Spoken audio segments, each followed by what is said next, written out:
Hey Flosstube, it's Lori McCleary, Texstylust, and welcome to my channel. This channel is usually about cross-stitch and quilting and sometimes other crafts, but today it's going to be all about the Blackbird Design Quilt Along. Before we get started, I just wanted to say a few words about the passing of Barb Adams, who is one half of the dynamic duo of Blackbird Designs, of which this quilt along is based on. And we lost her last week on the 4th of July, and it's a very, very sad thing. It's hard to process losing someone who is such a creative force in the crafts that you know and love, and it's a loss to many of us. Obviously, the family and friends and Alma. It's a loss to the cross-stitching community. It's a loss to the quilting community, the rug cooking community, and just crafts in general. Blackbird Designs has always included a lot of different venues and areas of textile art in their books, and it's still processing. So my heart goes out to the friends and family and to our community. So as promised, OliviaB and I are working on filming demos of different methods of applique so that you can try them out and choose one that works for you. I'm going to be showing the freezer paper with starch and a little bit of freezer paper with a glue method today. Olivia is working on filming the Applique method, and depending on her schedule and availability and my upload speeds, we're doing these simultaneously, so hers may pop up before mine, or mine may pop up before hers, but we're going to be in pretty close proximity, so you'll have both of those to follow. My video starts at the very beginning of the method and goes up to the point where you have a piece totally turned and ready to go. And I stopped there because the video was already over an hour, and it would probably take another half an hour or an hour to show you stitching it on. So I'm going to pause there, and then we'll probably have a video. Either Olivia will cover in hers, if hers is a little bit more compressed than mine, or I'll film another video that shows how you put your pieces together on your block and start stitching it on. I hope you really like this. It's everything from start to that point I spoke of, and it's gonna have all the warts and oopsies and everything. I do want to mention before you get started is I did also show using freezer paper and fabric glue. And I did run into a few problems. They worked out okay. I didn't pause the video. I didn't cut it out. I just wanted to show you how it worked. It was my first time using glue with freezer paper. The only problem I had was the edges that I was turning under with the glue were probably closer to the eighth of an inch of an edge and versus a quarter, and I think I would have had better luck if it had been a little bit wider margin. Generally with using starch, it doesn't matter. And the problem I had, the turning is super easy. I really liked it, and it's very much like doing the Applique method. In the Applique method, you don't pull out your foundation, which in this case is freezer paper. You leave it in. It did stick a little bit too much to my freezer paper. I think I could have used my stiletto to lift it a little bit before I pulled it off. I could have used a little less glue, and basically I think if I had a wider margin it would have been a lot easier. So just wanted to make that caveat. I kind of put some text on the screen to also talk about that, but my recommendation would be give it a try on a trial piece and see if it worked for you and how you liked it. I like using the glue better than the starch, but that's my personal preference. I think it's easier to use. But having said that, please give this method a try. It may be your favorite method, and I hope you really like this video. So let's go ahead and get started. One more thing before we get started.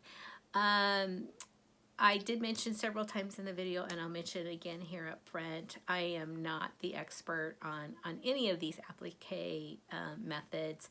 They're just different ones that I've learned over the years, and we wanted to get something out to share with you. So you will find links to videos below to Pearl Pereira, who is the method that I use the most of, and some others that I have found online that I think are really good references. And please take the time to go and visit those and watch those as well. You may pick up a tip that works better for you. They may have demonstrated something much better than me. Again, I'm not the professional. And if you're watching this and you are an expert at doing this, or you've done it a long time and you see that I've did something wrong, or that there's a better way to do it, please comment below and we will mention it in the next video, and make sure everybody is aware of all of the information so that they have, so that they can be set up for success. So now we can get started. Thanks a lot. The first thing we need to do is prepare our freezer paper for transferring on the pattern. And to do that, we're going to iron these out flat.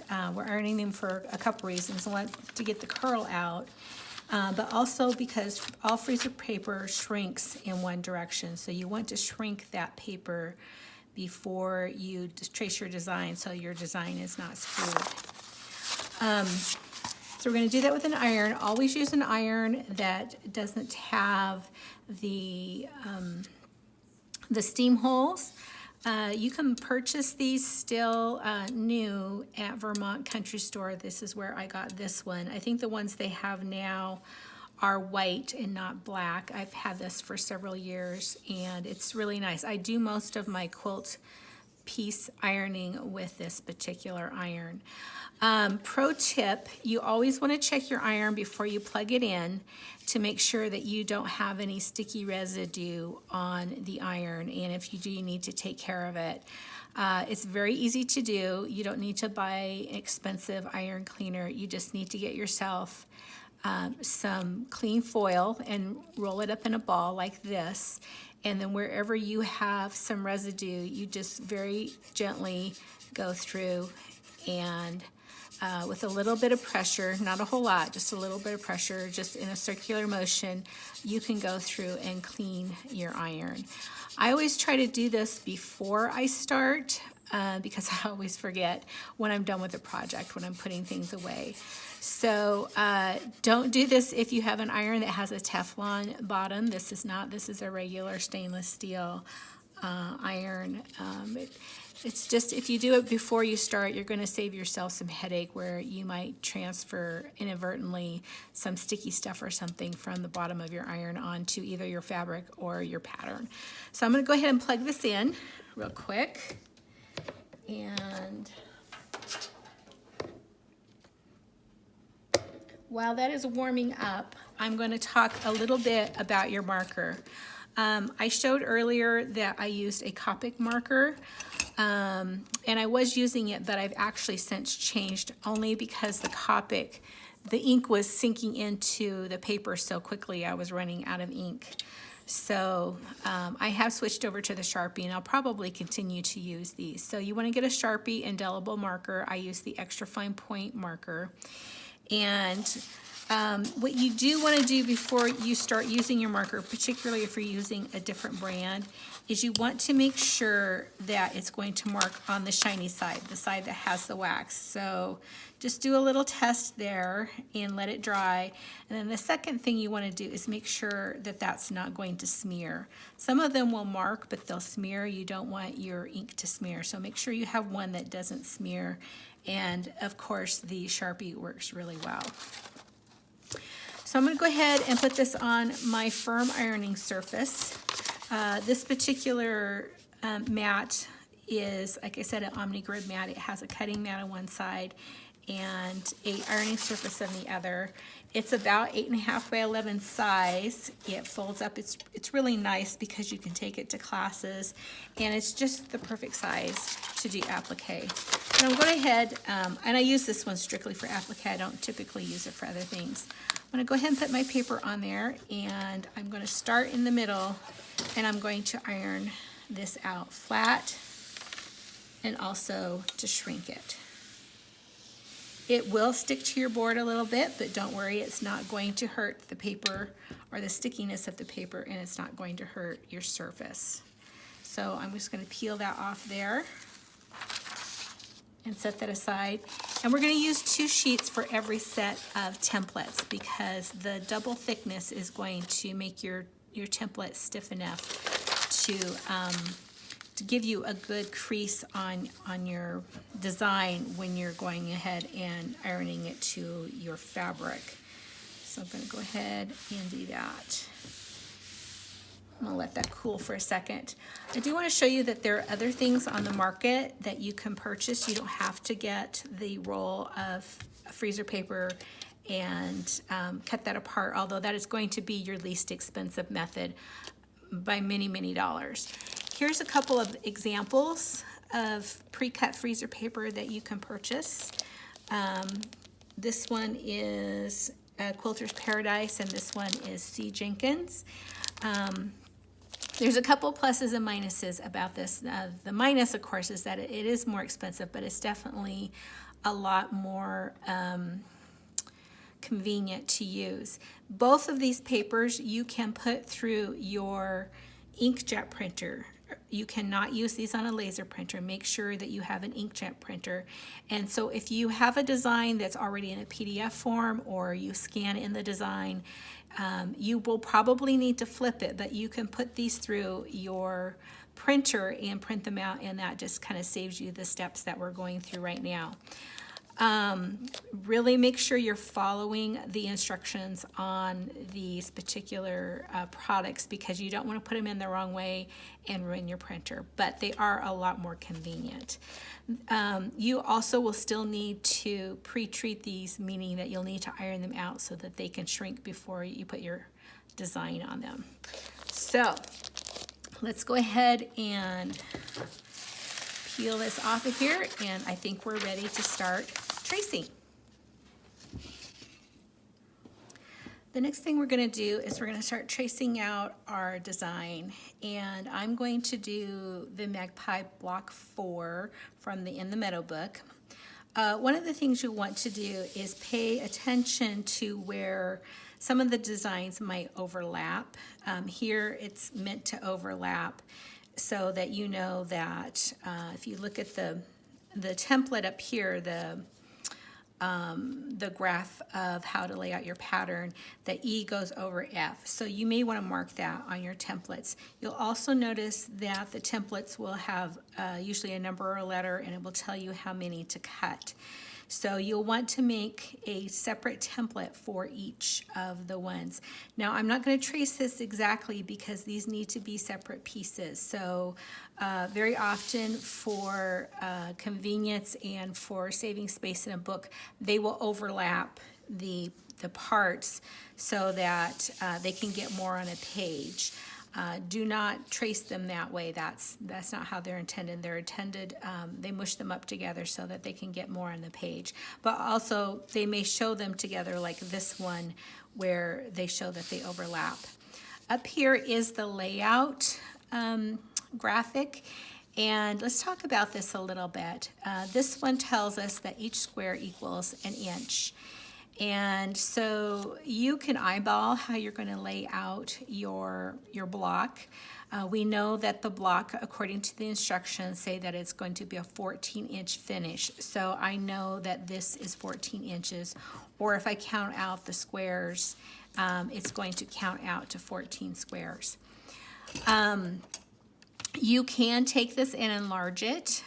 There's probably some formulas online that will help you to do the enlargement. But what you want to do is you want to take your ruler and you want to measure out the distance of one of these blocks so that you know what your starting point is. This one I know is a 1/4 inch, but I always measure each time, even in the same book, because it may be a little bit different. There's also a tool, this is one I've had for several years, and it's called the Quilter's Assistant Proportional Scale. And the way it works, it will do scaling anywhere from a 1/2 inch up to 50 inches, is with the middle part of the wheel, see it moves like this where it says original size. You want to find what the original size is, and I know that mine is a 1/4 inch. So there's my 1/4 inch, and then I look on the outside of the wheel, the reproduction size, and I find it the size that it needs to be. So mine needs to be 1 inch, so I just move the wheel so that the 1/4 inch and the 1 inch is matched up. And then I go back over here to the top of the wheel, and there are 2 measurements here that give me a little bit of information. So 1/4 inch to inch, make sure that's correct. The bottom of this tells you how to reduce it. So if I wanted to reduce it, it's going to be 80%. If I want to enlarge it, it's going to be 50%. So the enlargement is on the top, and the reduction is on the bottom. So it gives me that information. This is just a super duper handy tool. Again, the Quilter's Assistant Proportional Scale. I don't think I've seen any others on the market other than the Golden Threads, but I'm sure that this is still readily available. It wasn't very expensive. It was probably maybe $8 to $12, but you should be able to find it. And it's just useful for any artistic endeavor that you might be using it for, where you need to enlarge or reduce information. So just wanted to tell you about that cool little tool. So then you can take that to your copier, whether you have one at home on your printer that will do enlargements and reductions, or whether you may need to take that into somewhere that can enlarge that for you. Again, you don't need to do it. You can eyeball it. Eyeballing it is perfectly okay. Most of the time I do that, and I usually resort to this when I'm really struggling on getting the pieces looking just right. Sometimes if it's a very complicated block where there's a lot of little pieces, you might want to do this. And then you can put it either, you can leave it as is, or you can take some clear vinyl and you can mark it out again with an indelible marker. You can mark out your placement, and you can actually just lay it on top, and then it makes it a lot easier to lay out your pieces for your applique. So we have this here, and I'm going to go ahead, I'm going to start tracing after all of that chit chat. And I'm just going to go up here to the very first. Now, because we're tracing out the pieces, we're not putting a seam allowance on here. It doesn't need to be there unless your pattern specifically says that. But we're tracing this exactly. We're putting it on the shiny side so that we do not need to reverse the template. You will need to pay really close attention to your book if it tells you that you need to reverse it for copying purposes. Then do that, but also double check the orientation. I know, and I've checked that the orientation for this, that I need to put this on the shiny side, and I always do the shiny side. Most of the books will not have already flipped the images, so that when I trace this particular leaf, that it's going to turn out the other way. So I'm just going to go ahead, and for me, sometimes I can use sweeping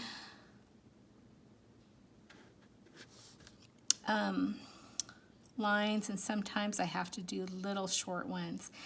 Now, I can see this very clearly through the paper. I don't need to put it up to a window or through a light box, but you may need to do that depending on the paper you're using, the freezer paper you're using, and the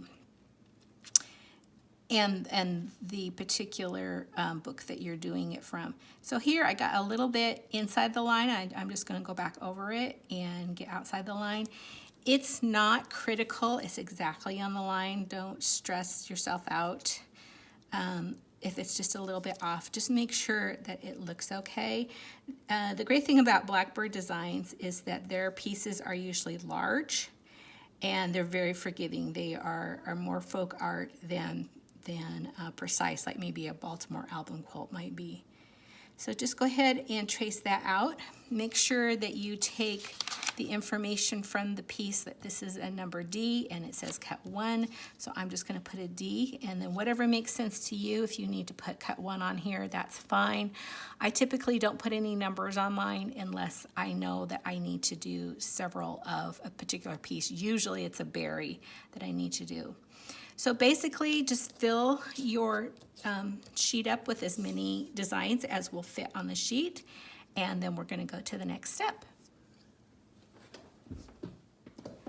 So once you have drawn out all of your templates, or if you're just doing one block, you will want to take the page that you have drawn out and your clean page. Remember, we're going to use 2 layers, and we're going to sandwich these together. So I'm going to turn my iron back on, and the first thing I'm going to do is I'm going to take that clean sheet and I'm going to put it face down, shiny side down, so that the waxy side again is on my ironing surface, and I'm going to press that back down to the ironing surface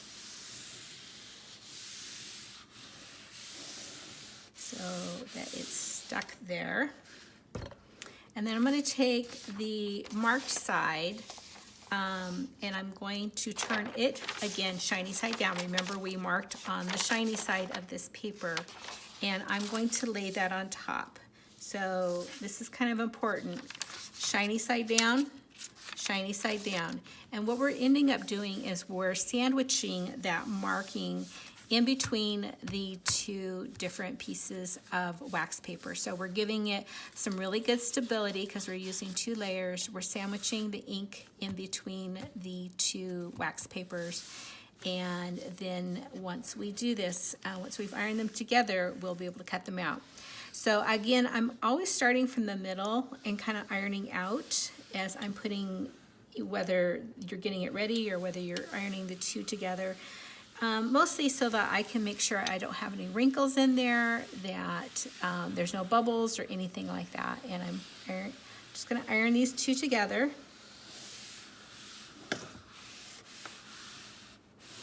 Make sure they're really stuck. I'm going to give it just a second or 2 to cool off. And your surface, particularly if you're using something like this where it has the gray ironing cloth on it, it's hot, so just be aware. And I'm going to peel this off.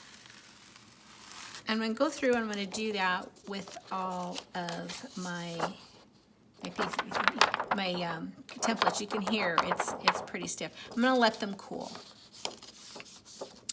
So once that is cool, I'm going to take my paper scissors.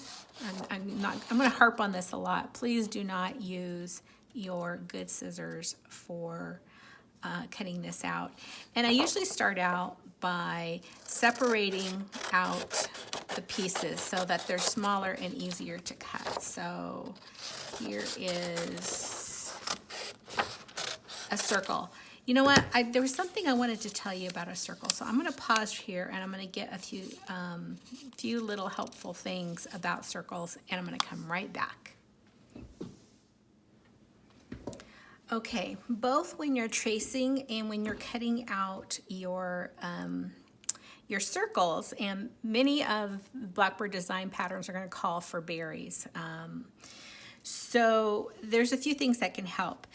When you're tracing them out, you can use a tool. These are both drafting templates, although you can find in any craft store in the scrapbooking section, you'll probably find some kind of tool that is going to let you easily trace. So for instance, let's see, I think it was this one. This was the size. This is 1 1/4 inch, and I used this to trace out the circles for the berries for this particular block. You can also use these if you're going to do applique a lot. These are really handy to have. They're by Karen K. Buckley, who does a lot of applique, and you may recognize that name from scissors, where people have talked about scissors that they really, really liked.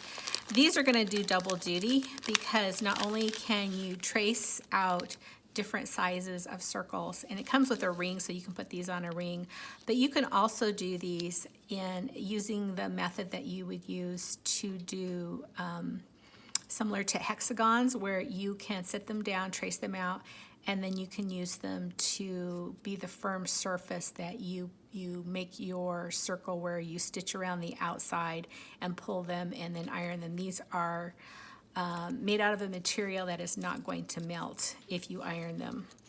So you can use these to trace your circles.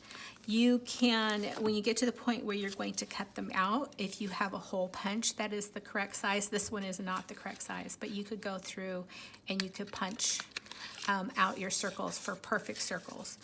Or you can just use your scissors. So I'm going to give you a couple of things. One of the, about using scissors, one of the important things aside from using your paper scissors is to not stress your hands out. And one of the ways that you can do that is to make sure that you keep your scissors more or less stationary and you move your paper. So if I'm going to cut a circle, I'm going to be turning that paper just like this and leaving my scissors stationary. And you're going to get a much nicer cut.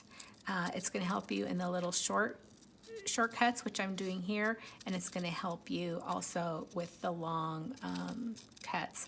And it takes a little practice sometimes if this is something you aren't used to, that you can cut out a really, really nice circle. It's okay if you have to draw it again. If you make a miscut, it's no big deal. Just pretend you're in kindergarten and that you've had your nap and you've had your graham crackers and milk, and then you're doing your cutting project. So I think that turned out pretty good. It might be a little bit wavy on one side here. I'm not going to stress about it because, again, Blackbird Designs, these are a little bit more folk arty, and I don't care if it's not exactly a circle. But if you do, that's perfectly fine too. You do you, and you may go and invest in a couple of punches. You'll find, though, that your berries are going to be varying sizes. You might have to invest in several punches. So I'm going to go ahead. You can see here's the large bird. I'm just going to go ahead and cut that out, and it's the same thing. You're going to get a much nicer line if you're turning your paper as you're cutting. And this is where I showed the emery board. So if you get a miscut on the edge, this one looks pretty good. But if you get like a little ragged edge too, just take your emery board and file that down and you'll be good to go. So I'm going to go ahead and finish cutting these out, and then we're going to move on to the next step. Just another little quick note.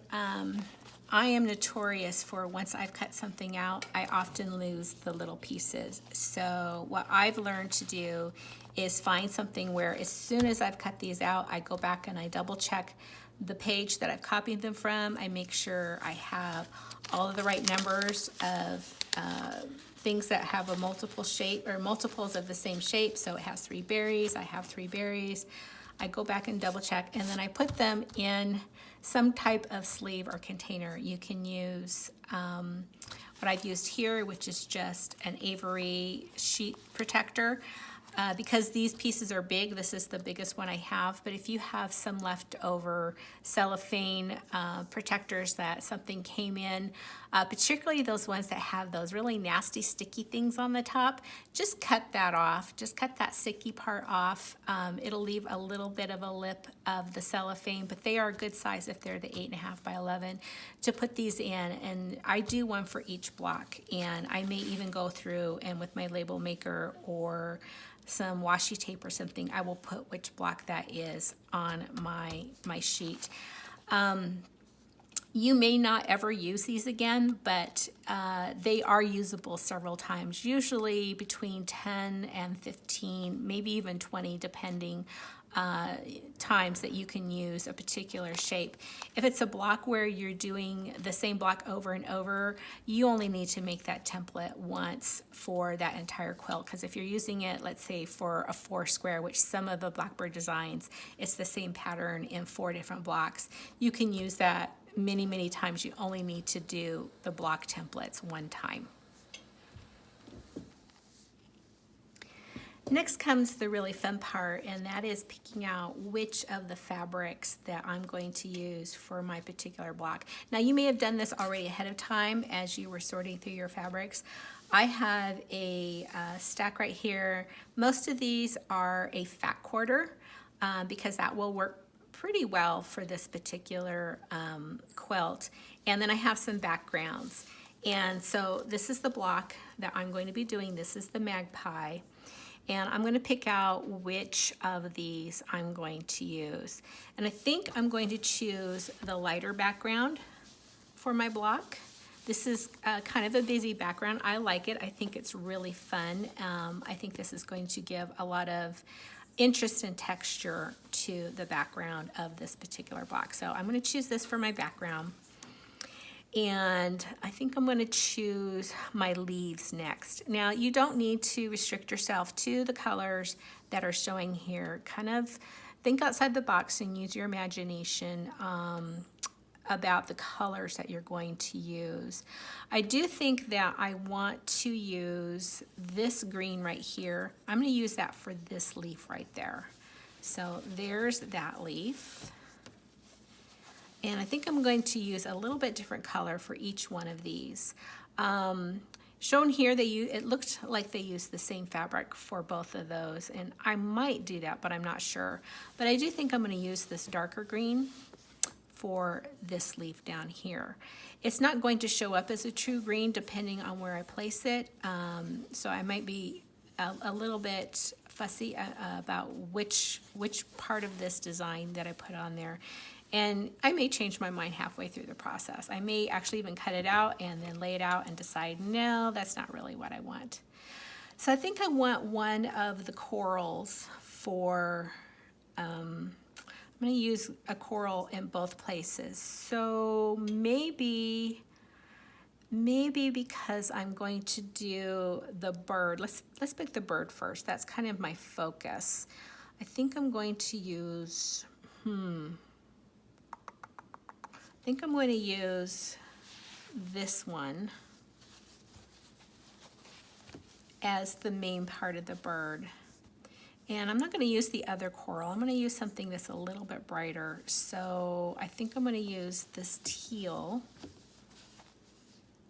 I think I'm going to use this teal for the wing. So there's my bird.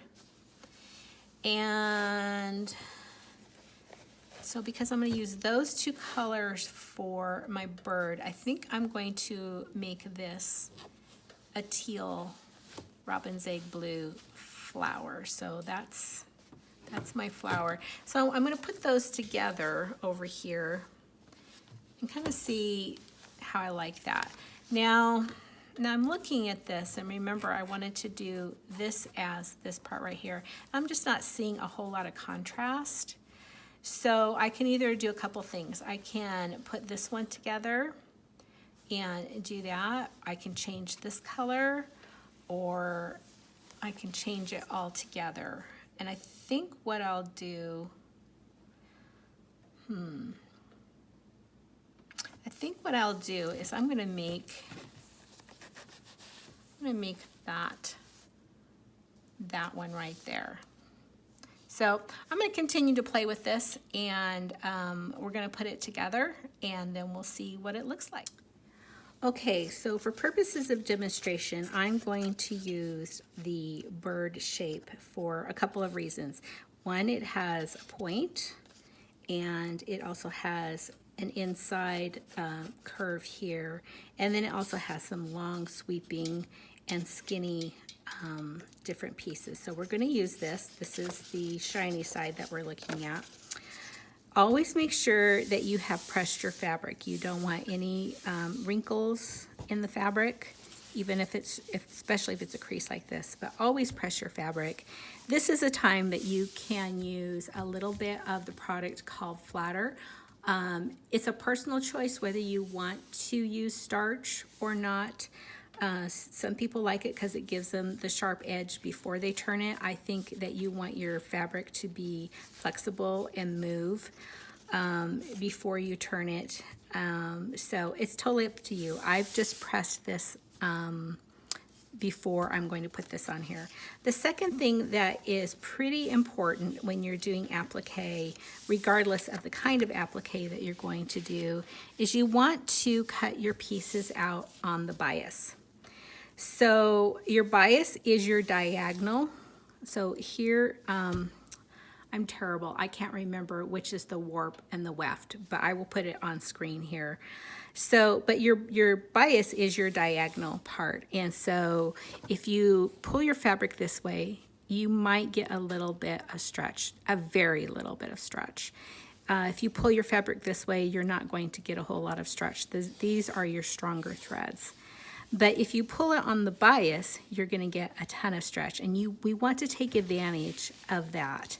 We want it to be able to curve easily and fold easily, which is a reason why a lot of your quilt bindings are on the bias too, particularly if you're doing a scalloped quilt. You want to cut your quilt binding on the bias. But we're going to put this on the bias. I'm going to look a little bit about where my motifs are. I'm not terribly concerned. Sometimes the fun of it is just cutting out and seeing where things land. My bird, when I put it on the, when I put it on the base block, the background is going to be facing this direction, even though the picture that I showed you was facing the other direction. Oops, I'm sorry. Nope, that's not right. It's going to be facing this direction. So this is the shiny side, so that's the side that you're going to end up with. I'm going to kind of look at this a little bit, and there's a floral motif here. There's several here. I'm not sure I want a lot of floral right here on the head.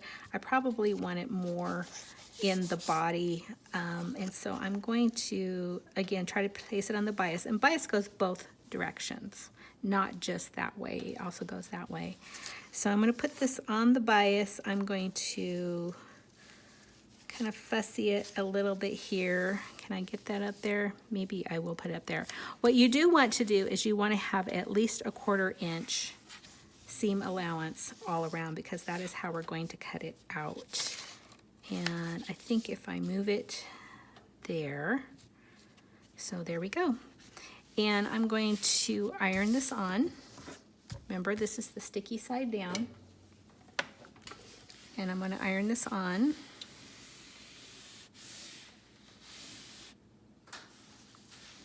Make sure it's adhered really well.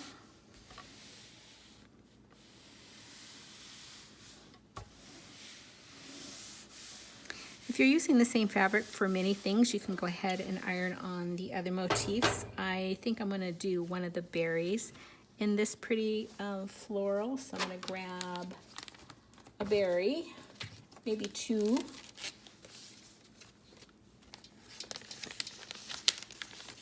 I can use the same fabric and get 2 different looks. So I know that there's a rose right there, so I'm going to, and there's some blue cornflowers. Oh, those are pretty. I'm going to put that one there, and then I'm going to do one that is more just plain. So I'm going to put that there and make sure that I have at least a 1/4 inch on either side of these. So I've got a good 1/2 inch. We're going to cut a 1/4 inch to 1/8 of an inch.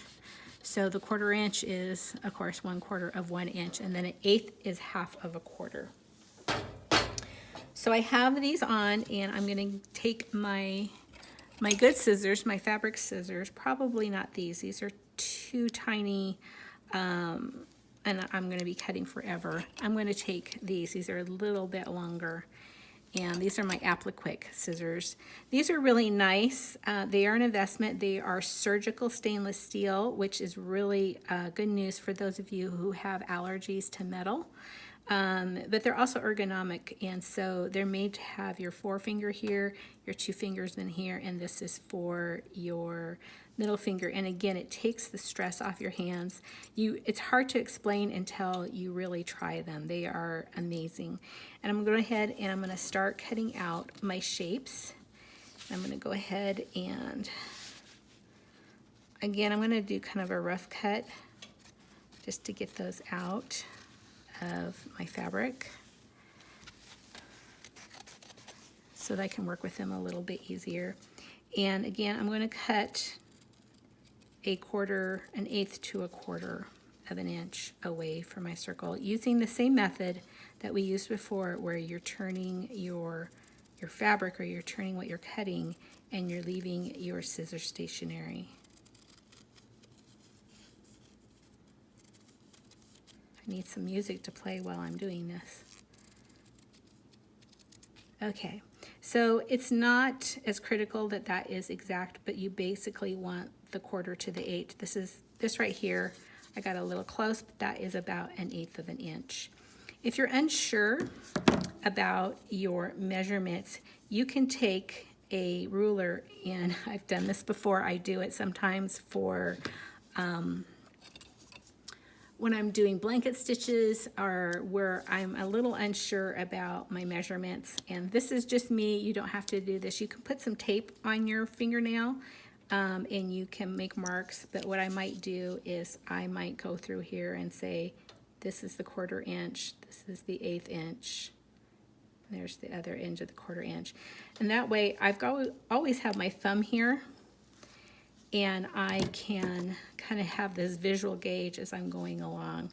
And this works really well. A master quilter that I took a class from in my quilt guild several years ago showed me this, and it's very handy. And these eventually come off. So, and again, like I said, you could put some painter's tape and do the same thing. Either works. But I have this cut out, and I'm going to go ahead and finish cutting out the rest, and then we're going to start folding our fabric. So I have my shape cut out here. I haven't really finished cutting it. I'm going to do that, but I just wanted to show you, if your template starts flipping up like this, go ahead and stop and just give it a quick shot with your iron. It's better to have it ironed down completely as you're cutting so that you don't miscut. So I'm going to go ahead, because the tail end there started pulling up, and I'm going to go back and finish trimming out my bird here. And it's a little bit warm. I'm going to let it cool. So here I need to pay attention because it's a little bit more, or a little bit more than a 1/4 inch. So I'm going to start over here, paying close attention that I'm not getting too far, and I'm going to go right up to here, and then we're going to talk about how to deal with that that valley there where we're going to need to cut. So some of my cutting here is a little bit bigger than what I would like. Just go back. It's not an exact art. You just don't want to make sure that you're not too close. See, I got really close right here, but that's going to be okay. I'm going to be able to deal with that.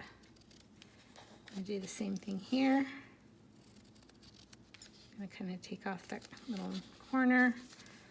This is too large, so I'm going to go back and just sliver that off. I'm kind of doing this backwards. So when you come to a point where you have the shape where you have a concave shape, I always get these mixed up. I hope I'm not the only one. But basically, if you have an inverted here, you want to cut it very close to the template. Now, I was taught that you take your stiletto, and these are generally the same size. You take your stiletto, and this is very useful for you to kind of have a gauge about how close to cut that. So it's probably a 1/16 of an inch, between a 1/16 and an 1/8, so that I know that I should cut that all the way up to that width from the corner. I'm going to go ahead and do that. And then what you want to do is you want to make a cut, again, from the same width from the paper. You want to make a cut on this side and a cut on this side. Sometimes these are going to be super tiny cuts, but basically you're putting ease in that fabric so that when you roll it to the side and use the starch to press it down, that you're giving enough ease. When you have the bigger ones here, and I'm going to take off a little bit more here. And I'm doing it, see how tiny that is? I'm doing it just in little chunks. Is anytime you have that shape, you're going to go all the way up to about a 1/16, or and then you're going to do one on either side. You don't need to do any snips any easing snips on the long. You may want to do some here on the corner. They're just, there we go. And I think we're looking pretty good. I may find as I'm starting to go and turn this that I might need to do, let's see, I know I'm going to need to do some here. If you accidentally cut all the way up to the paper, you can either take a slice off the paper if it doesn't distort your image, or you can take, there's a product, and I'm having a moment, I can't think of the name, but basically it's a product where you can put it on here and it will keep it from fraying. Fray check, that's what it's called. Oops, sorry about that. I took you for a ride there. Get some fray check and you paint a little fray check on that, on there, on where you've cut it, and that way the fabric will not fray and you can still turn it. So let's go ahead and get our starch ready, and we're going to start turning. Okay, I'm going to go ahead and use the spray starch because I don't want to mess with measuring out the other one right now for purposes of the demo. But basically, you just take your starch, make sure you've shook it up really, really well, and then take your container. Make sure it's a container that has a tight lid because you're going to probably store this, and then just spray it inside the container. And you want to do this a little ahead of time because there's a lot of foam and you're going to need to let your foam kind of dissipate. And there we go. Actually, that didn't take too long at all. So I'm going to go ahead and put that away. And I need to heat up my craft iron, so I will be right back. Okay, so the foam is kind of dissipated. We're going to go ahead and get started. And I'm going to take my stiff bristle brush and I'm going to wet down about an inch of my fabric here to turn over. If you do any more than that, you're going to be struggling with it. By the time you get down to it, it's going to have dried a little bit. Full disclosure, this is the first time I have used this particular version of a craft iron. It has a guard on here to keep you from burning yourself. These get really, really hot. Be extremely careful, have some first aid close to you so that if you do burn yourself that you can take care of this. So basically I'm going to hold this down and I'm going to take the side of this craft iron, see how it's beveled, and I'm going to use a sweeping motion and I'm going to iron that. I may use my stiletto and I'm going to iron that down. It may not be hot enough, I just turned it on. And then I'm just going to go back. This particular one, it's a clover. It has a little stand to put that on. This one also, see the screw right here? It has interchangeable heads, and so you can put different heads, and sometimes a small tubular head will help you do some of the inside corners here, but I'm just going to use this one right now. I'm going to link some videos below. As I mentioned, I am not an expert at this. It's just, you know, something that I do, and I wanted to give you guys some information, and I'm also going to link the videos below so that you can see other people do this, people who are experts in this field. One of them is Pearl Pereira. I took a class from her years and years ago, and this is mostly her method, and then other things are just things I've picked up here and there. So I'm going to hold that, and we're just going to keep going down the line. So a little bit at a time. Make sure it's really saturated for best results. Susan Stanley just put a video out this week where she talked about the history of applique, and she mentioned in the video, and it's absolutely true, there is nothing quick about doing applique. It doesn't matter what method you use, what products you use, there is nothing quick about applique. Even if you're doing the completely fused products, there is the tracing, there is laying it out, there's the cutting it out, there's the placing it in the right order and on the design. There's just nothing quick about it. It's a labor of love, and you get beautiful results, and it's just, to me, it's fun. So I'm kind of making sure my edge is sharp there without any creases. And we're going to keep going down the line. So I'm going to turn this over and show you. If you turn it over and your edge is not as smooth as you like, you can go back and lift it up with your stiletto, and then go back and wet it again and iron it. So I'm going to come over here to where we have an inside corner that we need to do. And I'm going to wet it a little bit before. The brush is not picking up as much starch as I'd like. So make sure that that is in there. And I'm going to do the same thing where I'm going to do a little bit before. See if I can get that there. I'm going to use a sweeping motion. Now that one came out really well. If you're finding that your inside corner, and I'm probably going to have to do it down here, this is where your other tool, your Applique tool, comes in handy. And what you can do is you put this tool over here, and then you use it. You bring it around like this to get your smooth corner. And I'm probably not showing this very well. Hopefully someone on one of the videos will show that a little bit better. But you can use it to get that corner. And I'm going to come back here. I'm going to wet that down a little bit more. It's not sticking as much as I'd like. And it helps when this is folded down and that's folded down. So sometimes I save these inside corners for last.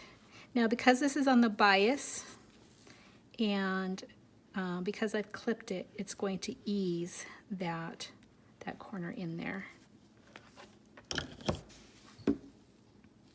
And I'll come back. Let's get some starch on this one.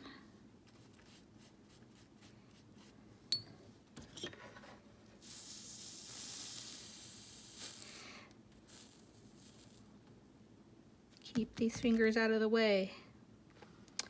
This is super, super hot. Okay. So I'm going to come over here. We're going to give this one a whirl. We're going to see if I can do it, or if I'm going to make it look too hard. And it's possible, though. Sometimes you got to do them a couple times. I'm making sure that's really wet. So I'm going to show you what I mean. So basically, you take this here and you flip it around. Let's try to do this again. Flip it around. See, when I do that, see that nice inside curve? And then I hold that and I apply the heat.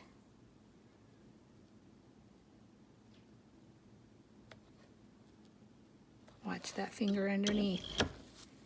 And then I get, see how nice and smooth that is? And then I can go back.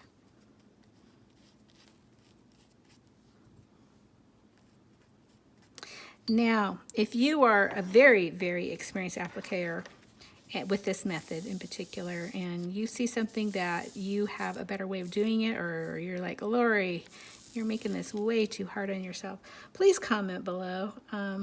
As I said, I'm not an expert. I've learned from experts. It doesn't mean my execution is always on point.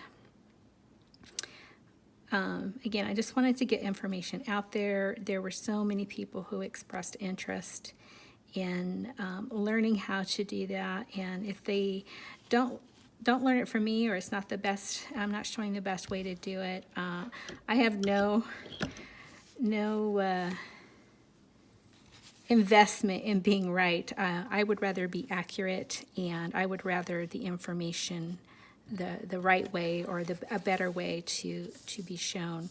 So I'm going to use this. I'm getting my fingers dangerously close. I really should be using my stiletto to hold that. And again, a sweeping motion.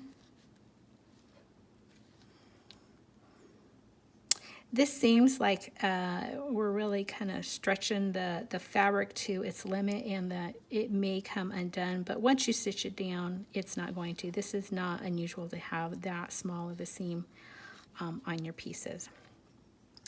Okay, I'm going to set this aside here just for a second, and then we're going to come back and we're going to do the tail, and we're going to do the beak because you do those a little bit differently.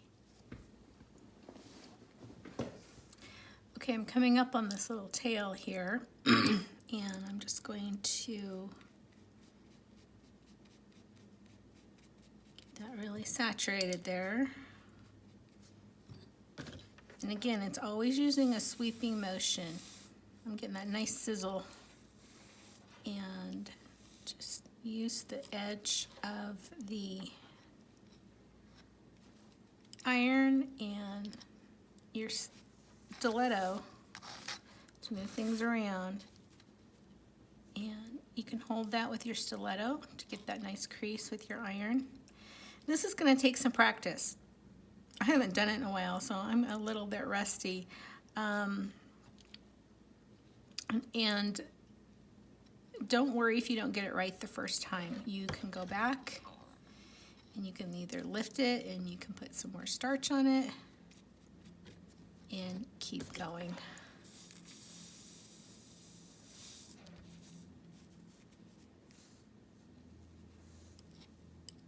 I am definitely rusty on this. And just do little bits at a time. Don't feel like you need to do a whole section at a time. And having a little bit of trouble here. I'm going to take that. There we go. And use my stiletto. I'm sorry I can't zoom in because I've got my hands full here. But use your stiletto to get that line that you're looking for, that nice smooth line. And if you've got a little point, see there's a little point there, just kind of pull that in. And keep going.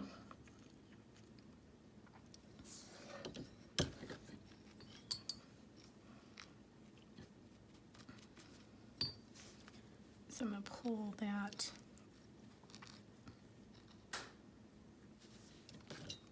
in. There we go. Sorry, my throat is a little dry here.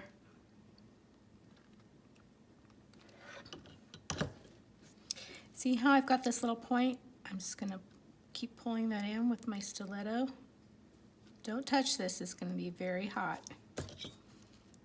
And again, use my iron to kind of sweep over and get that little point off. It's lifted a little here, so I'm going to go back.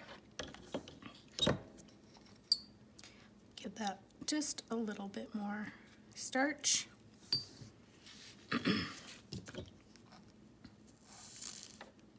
And come back.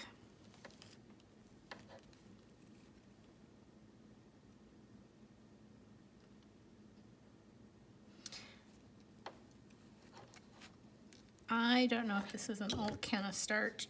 It's just not holding as well as I would like.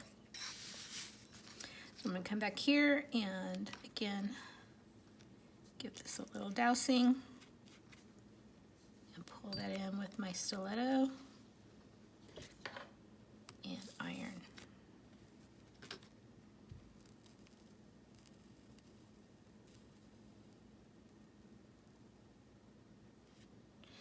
So this is a good time to listen to some books on tape, put on your favorite music, have a glass of wine, if you can do it without burning your fingers. I'm not sure I could. Anything to kind of relax and just enjoy the process.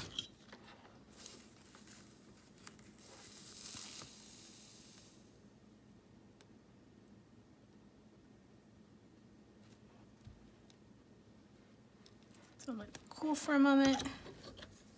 Turn my piece over, see if I like the line of that. There's a little bit of point there where, and actually there's one there too that I'm not totally happy with. So I'm going to give a little bit of starch, get my point right in there until I'm happy. And I'm going to press that again. Now, it could be that either you've got your fabric bunched up here, or maybe I cut that. It looks like it's really just, I didn't turn that very well. So I'm going to take my stiletto, pull it out, put a little more starch in there, and just keep going until I have a smooth line.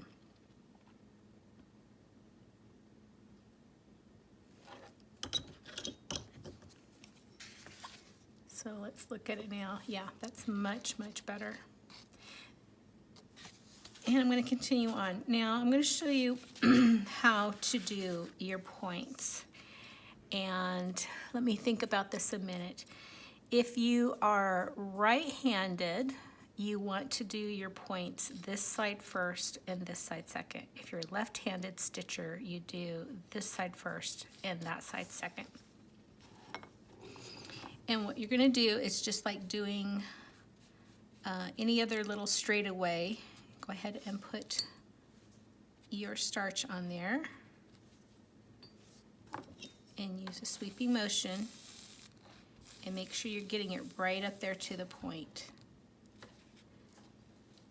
I'm going to come down a little bit here. I want a little bit more done so that it holds it nice and tight.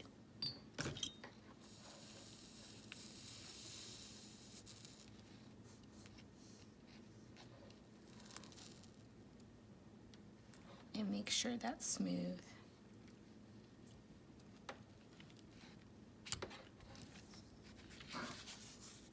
Yeah, I like that. So once you're sure that is ironed down tight, you're going to come and do the other side of the point. Now I'm just going to show you. You're going to end up with a little flag.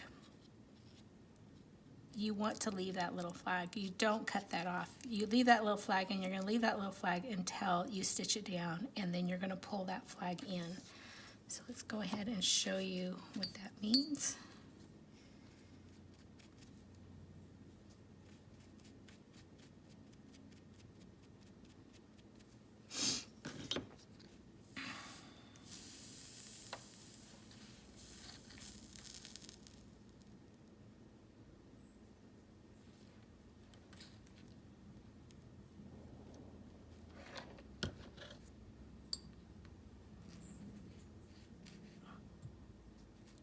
Going here and just going a little bit more down. Sorry for all the dead space. Sometimes I concentrate so hard I don't think I could iron and applique and speak at the same time. I might do something harmful. Okay. So see right here, I have a little flag. Sometimes that flag's going to be larger, but you're going to, when you're stitching this down, you're going to stitch along this line, and then you're going to come to the point, and then when you turn your corner, you're going to take your needle and you're going to sweep this, trim it, and then sweep it in, and then keep going. So that is how you do a corner. So basically, you just keep going all the way around with your starch. If you've come to a point where you haven't clipped it enough, I forgot to clip it here, just stop and do your clips. Again, remember you want to do the clip about the width of a stiletto away, about a 1/16. And a few more clips, a few extra clips is okay, just as long as you're getting a nice turn on your piece.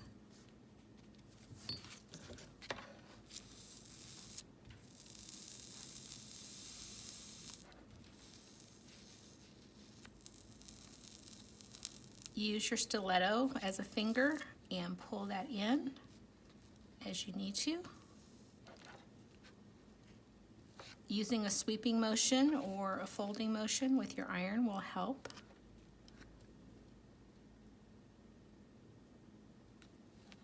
I think I wasn't letting my iron heat up enough before I started here. It's turning much better than it was earlier.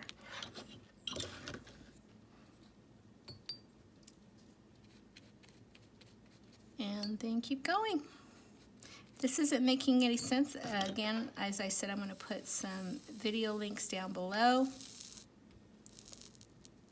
If you are much more adept at this method than I am. I did this method quite a while ago.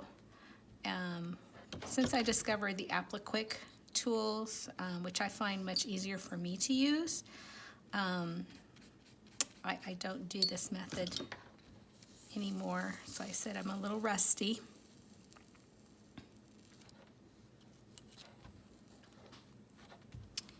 But don't let that discourage you.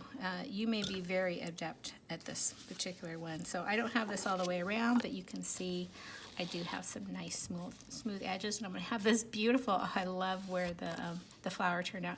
I'm going to have this beautiful bird. This bird actually has 3 pieces to it. Here's the wing. And here's the rest of the tail. And so I think what I'm going to do is pick another color. I may just do the plain coral for the tail and the blue for the wing, but I haven't really decided. So basically on this, you've got all of your shapes. You've got the outside curve, you've got the inside curve, you have a point, and you should be good to go. I did want to mention, I'm not going to do a separate video. So actually, I'm not really done yet.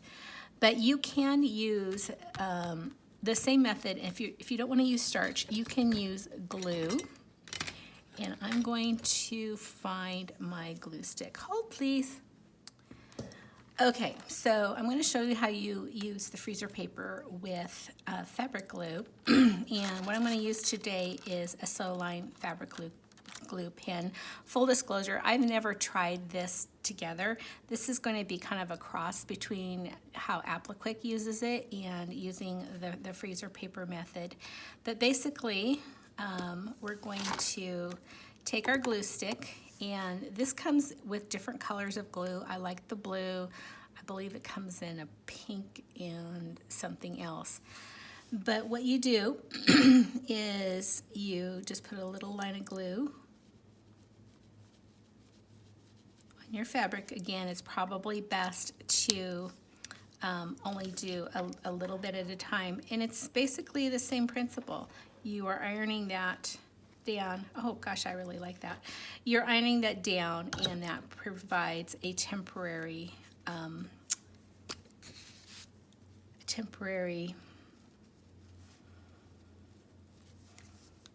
adhesion so that you can iron your piece.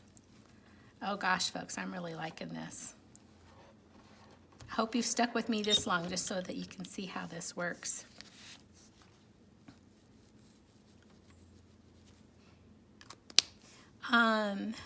You could probably use other glues. Just make sure that they are a temporary. This one's really nice. So I've seen that people who do hexes instead of basting, this is what they've used. Now notice I kind of did a little boo-boo there. So I'm going to take my stiletto and I'm going to pop that off. I'm going to see how easy this comes off. Well, that comes off pretty easy. Considering I'm just going to kind of slide it under there. I go back and give that a little bit more glue. Again, always use a sweeping motion because you're going to get a much smoother line on your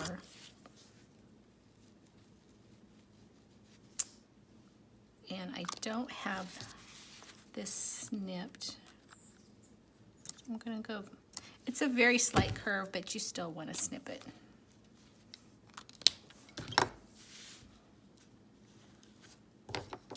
I'm living dangerously working without my stiletto. You really want that stiletto.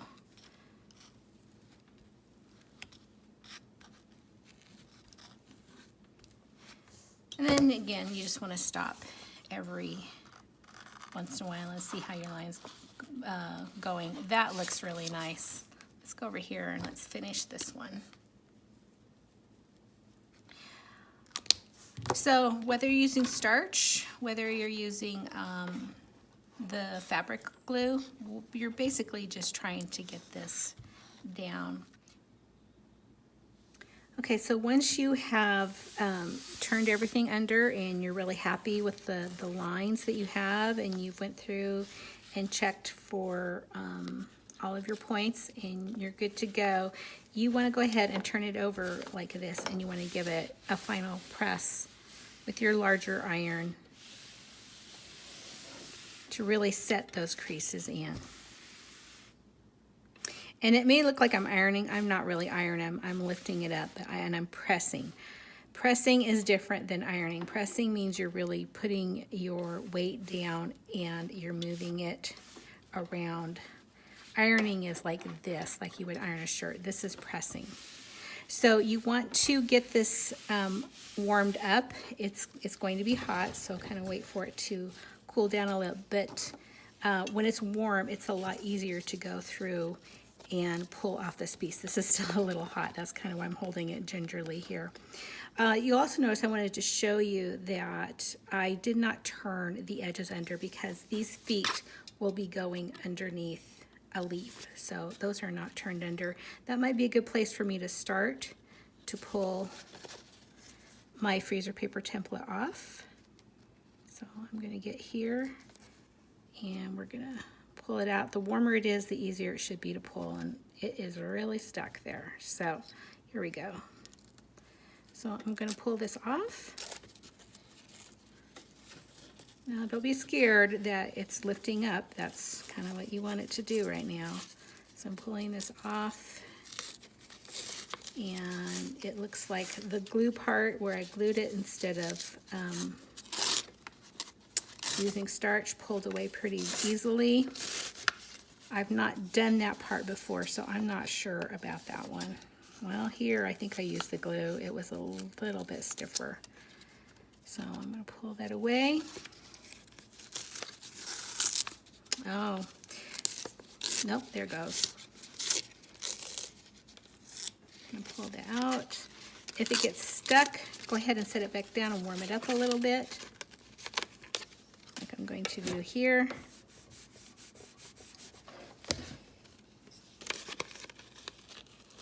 That is really stuck.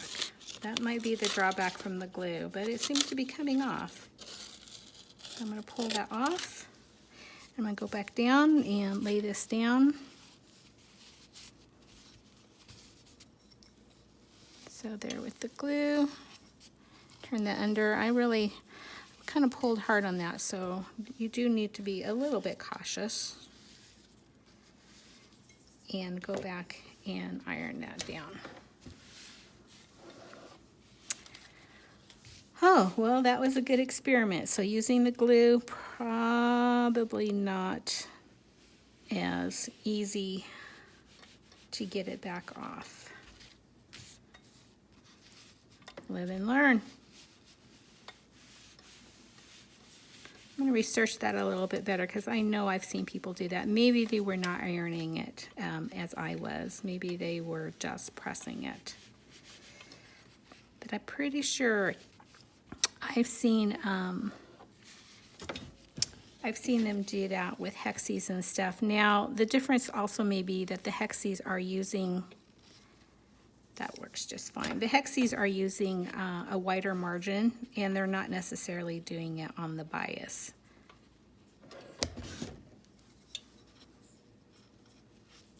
So here we've learned something together. It still did not distort anything out of whack. It just needed, I needed a little bit more care to go back and iron this back down. And iron it flat. I've got a little bit of fringe hanging out here. Going to iron it. So you can see it's not an exact science. And if I'd had a little bit more recent experience, I think, could have done this better, but this is how it goes. This is how you you try things and you learn things, and that one just does not want to stay. So let me go back over there and turn that under.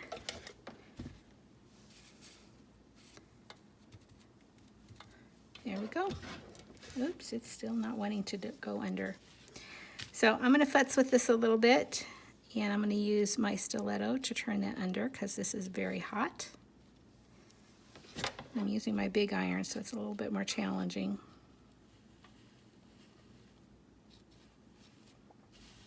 There we go. Anything that you have problems turning under in this part of the process, if you get a tiny little point or it's not as smooth, you can also do when you're stitching it on. It's just nicer to get that first nice press here. So I've got that one turned under, and I'm still not happy with that. So I'm going to keep, there we go. I'm going to keep pressing it until I get what I like. There we go. Okay, now we're done and it's ready to layer with the other layers and stitch on. I hope that was informative, just keeping it real. If you like this video, please like and subscribe, and we'll see you next time. Bye-bye.